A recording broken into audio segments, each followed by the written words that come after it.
वही मिल रहा है, तब भी तुम्हें दुख ही मिल रहा है।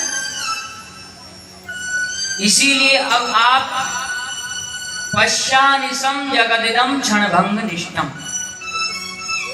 जैसे कि दिन और रात एक दूसरे को संयोग को छोड़ देती हैं, ऐसे ही तुम भी संसार को छोड़ियो। आप भी संसार को छोड़ दो, पुत्र छोड़ दो, पत्नी छोड़ दो, परिवार छोड़ दो और वैराग्य धारण करके आप वन में चले जाओ और भगवान का भजन करो। अब सच्चा पुत्र भगवान को मानो। गोकर्ण जी के इस सुंदर अनुपम उपदेश को सुन के आत्मदेव ब्राह्मण वन में चले गए। गोकर्ण जी महाराज ने दसम स्कंद का पाठ किया और आज अपने पिता आत्मदेव जी महाराज को वन में भेज दिया। पुत्र ऐसा ही होना चाहिए, गोकर्ण जी महाराज जैसा। जब कहीं से निराशा दिख रही हो, हर तरफ से आशा की कोई उम्मीद न हो, उस समय हमें पुत्र ढाढ़स बंधाने वाला होना चाहिए, पत्नी ढाढ़स बंधाने वाली होनी चाहिए। वो पुत्र किस काम का जो हमारी निराशा में आशा ना लाए। निराश होकर ही मर जाना क्या जीवन है?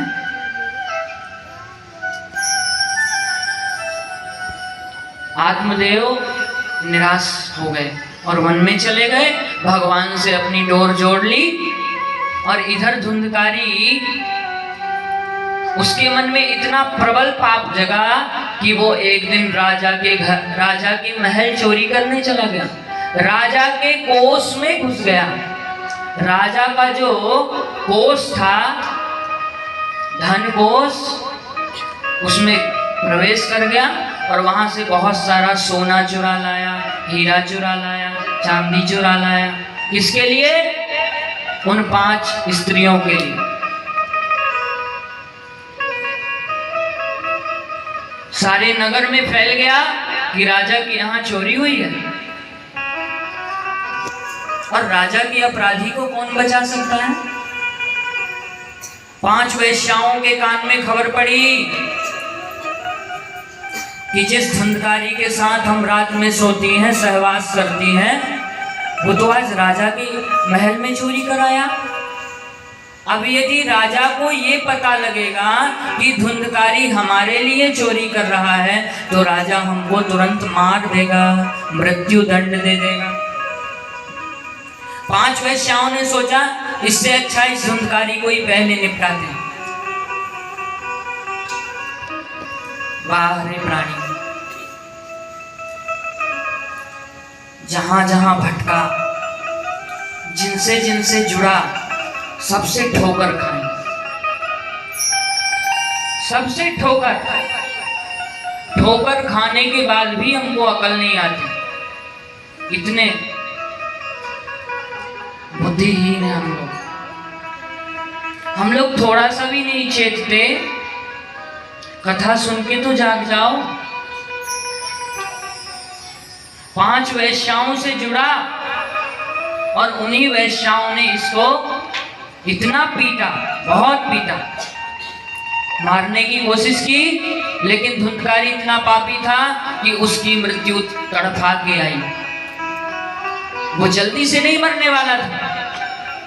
5 वेश्याओं ने जलता हुआ अंगारा उसके मुंह में डाल दिया, अंदर तक प्रवेश करा दिया और धुंधकारी मर गया, प्रेत बन गया।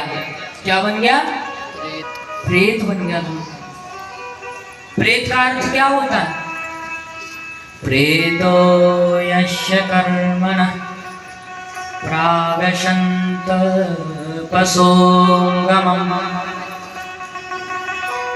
वैदेह जाता प्रपन्नवे अधः प्राविशतो गति।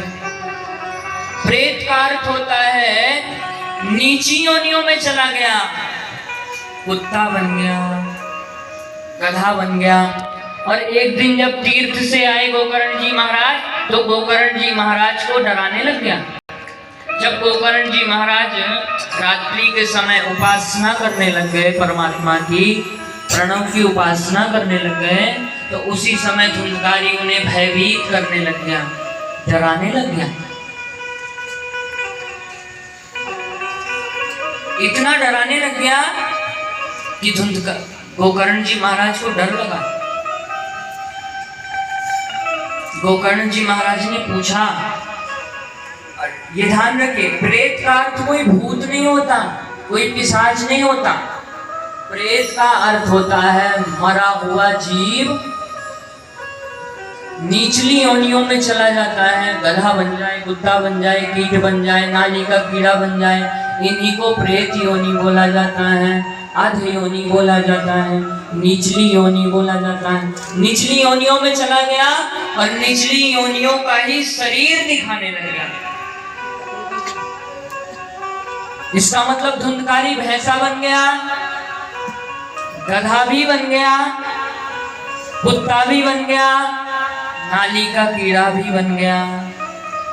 पाप का इतना बुरा परिणाम होता है, पाप हमें कहां तक ले जा सकता है इसकी कोई सीमा नहीं। इतने नरकों की यातना भोग के जब धुंधकारी ने अपने भाई को इशारा किया, अहम भ्राता त्वदीयोऽस्मि धुंधकारी रीति नामतः स्वकीयेनैव दोषेण ब्रह्मत्वं नासितं मया। मैं भले ही ब्राह्मण के घर में जन्म लिया, लेकिन मैं तो शूद्र के कर्म कर रहा था, शूद्र कर्म कर रहा था, कुटिलता युक्त कर्म कर रहा था, दुष्ट कर्म करने लग गया था भैया, इसलिए मेरा ब्राह्मणत्व तो नष्ट हो गया था। मेरा जो ब्रह्म तेज था वो समाप्त हो गया था और मैं निचली योनियों में चला गया हूं, प्रेत बन गया हूं। अब मुझे इससे उद्धार करो। गोकर्ण जी महाराज ने कहा, मैंने तेरे लिए गया जी में सब तो किया, पिंडदान किया, गीता का पाठ किया। धुंधकारी ने कहा, आप मेरे लिए 100 बार भी पिंडदान करोगे तो मैं मुक्त नहीं हो सकता। इतना बड़ा पापी हूं, इतना दुराचारी हूं, इतना दुष्ट हूं, इतना मलिच्छ हूं, इतना शूद्र हो गया हूं कि मेरा कल्याण 100 पिंडदान से होने वाला नहीं। तब गोकर्ण जी महाराज भगवान सूर्य देव के उपासक थे। जैसे ही सुबह हुई, भगवान सूर्य देव को अर्घ्य दिया और परमात्मा सूर्य देव से पूछने लग गए, ये